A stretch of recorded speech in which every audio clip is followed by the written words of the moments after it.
and B, M always being positive and negative, and so you said this one is our 3/4. Again, the 3 is telling us to rise, the 4 is telling us to run.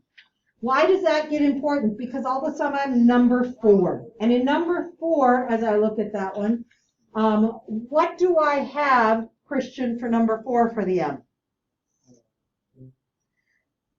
2. It's not a fraction anymore. So I want to write it as a fraction because I want to use the word rise and I want to use the word run. And if I just go 2, I think, oh, go up 2, go up 2. And I have to always go up 2 and over, Christian, what? Oh, wait. No, what's 2 as a fraction? 2 over 1. This is my rise, right? This is my run. Nora, what is the B for that one in number 4? -3. If I keep going for number 5, what do you have, Maddox? B is, oh, careful, so close to 1. -1, right? Does that make sense to you? Okay. Anna, what is our M? -3. I want to write it as a fraction, though, Anna. It'd be what?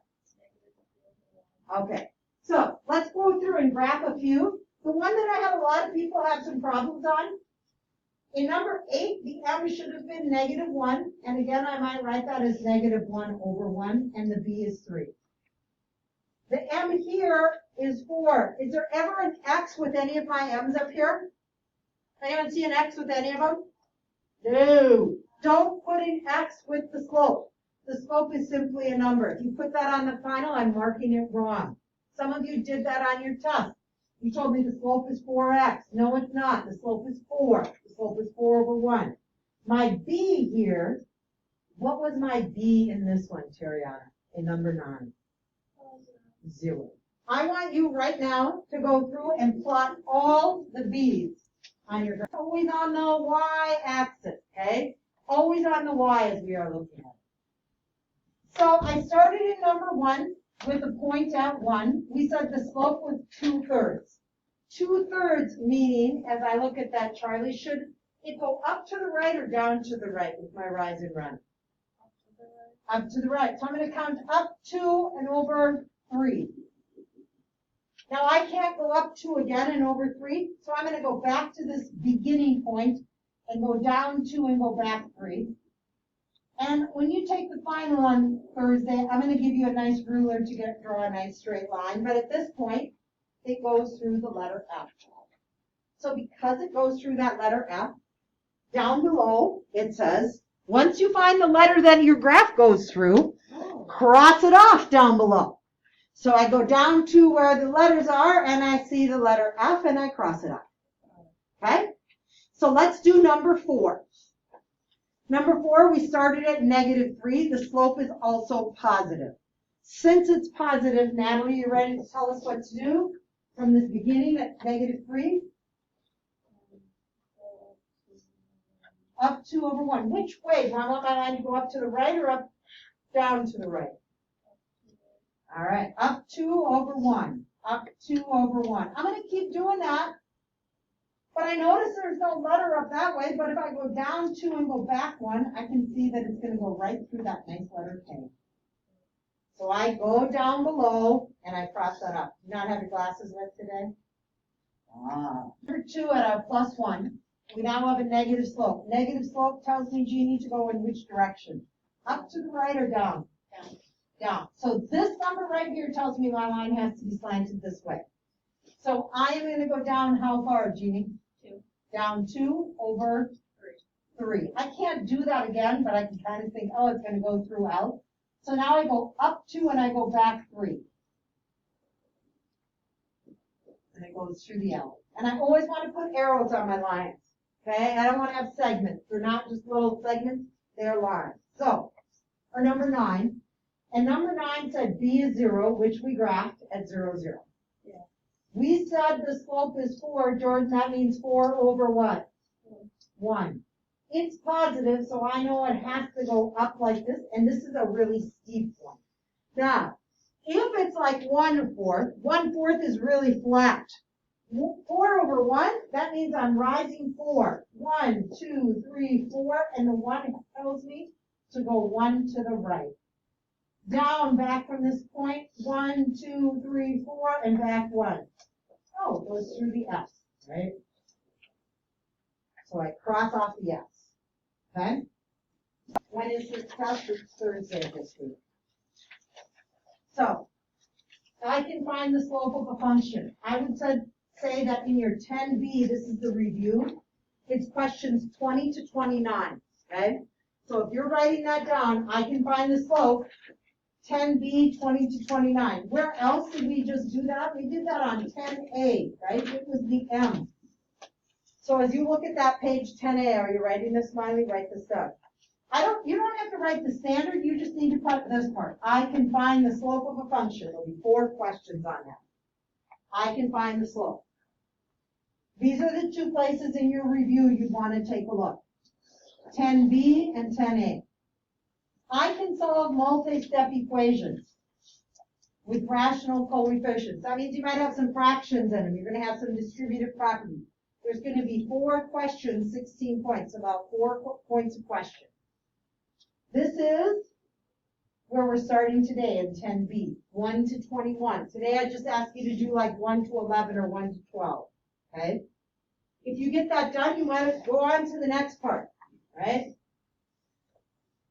Next section you're going to see on that final, I can use the slope and the y-intercept to graph. Oh, that's what we did on that one today, that joke one at the beginning of class, right? We drew the face, we put the plus minus, we wrote down the M, we used rise over run. And then 10B, questions 30 to 33 in the review. Now each day I plan to go through and answer as many questions for you as possible, but if you don't ask questions, then we're not going to go through those, right? So after you've done yours, kind of check it. The next thing we are looking at, I can compare 2 different functions. You just did that on the last test, right? You had a table and an equation. I said, tell me the slope, tell me the y-intercept. You did it on the last test when you talked about the 2 companies with their printing, and they gave you in a sentence and in an equation. So you have to be able to compare the properties and say, which one has the bigger slope? Which one has the smaller slope? Which one has the bigger y-intercept, okay? And then the last 6 questions, I can model a linear relationship and interpret the M and the B. What is the M telling you? What is the B telling you as you look? I might start another one, okay? I now am trying to get P by itself. Okay, if I'm trying to get P by itself, what do I, this 1/3 P, what do I do to get rid of plus 12? Subtract it from both sides. Yeah, subtract it from both sides. You're going to show me that subtraction property of equality, right? 27 minus 15, or 12 gives me 15. Equal, what do I have left? 1/3 times P. Now, keep in mind that my goal is to just get 1 P, right? It's always to just get that variable by itself. So, Miley, you're writing this one with us? So, when I am looking at this, Aaron, what could I multiply 1/3 times to get 1? What could I multiply 1/3 times so that I get it equal to 1? 3, right? 3 over 1? That gives me 3 over 3. 3 over 3 is the same as 1. That means on this side I got to multiply by 3. That does not mean my answer is 5, right? I'll have people tell me 5. You're not dividing by 3, you're multiplying, and it is 45. Now, the nice thing is the answers are in the back, but you're on the test, you're on the final. I'm not going to give you the answers in the back. So, if you were on the test, you would want to do a check for this, right? Remember we talked about those checks? How do you check this? You take 3 times 45 and you divide it by 9 on your calculator, right? That's this part.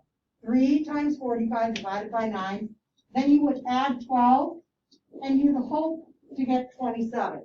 But you just do it on your calculator, right? And if you get in the habit of doing it on the homework, when you take the test, you'll be used to doing it then and you'll do the same thing. And all of these can be checked to make sure that you're doing them right, okay? So we're gonna go to number 2. Number 2 is kind of similar to number 9. We're gonna use that distributive property. So we start number 2 with distributive property. Leah, you ready to start me out?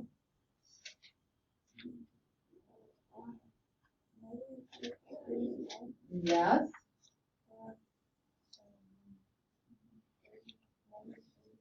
Plus negative 32. I like the plus and negative. Could it have just been a minus? Yes.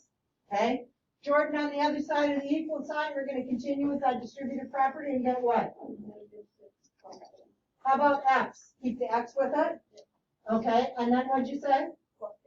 Plus 8. Negative times a negative is a positive, right? So now I got to get all the x's on one side. Yep, you can. Yeah, you were supposed to leave a couple. Are they trying to get hold of you? Oh, okay. All right. So if I'm looking at this one, Cece, we want to get all the x's on one side. So you have an option of adding 6x or adding 16x. Which one do you want to do?